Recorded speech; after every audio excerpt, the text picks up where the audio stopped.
Ladies and gentlemen, welcome to another video. In this video, we're going to be talking about how to fix Fortnite friends list not loading. So let's get straight into the video. Well, there are a couple of things that you need to do first. The first thing you want to check is Fortnite server status. You can just go to status.epicgames.com, which is going to go ahead and show you if their server is currently operational or not. If that is not the case, you might need to simply go ahead and close Fortnite and completely reopen it, or even try restarting your PC.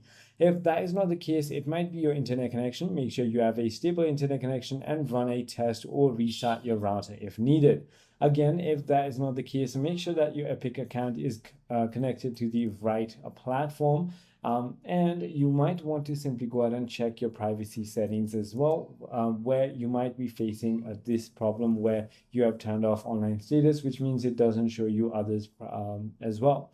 So if that is not the case, you might need to simply go ahead and restart your platform completely. If you're on PlayStation, Xbox, Nintendo, or PC, just restart it, or even clear cache if you're on console. If that is not the case, then you might need to check if there are any updates available, and if none of it, well, just go to this site right here. I hope this video clarifies everything for you. If you have further more queries, feel free to comment down below, and I'll see you on the next one.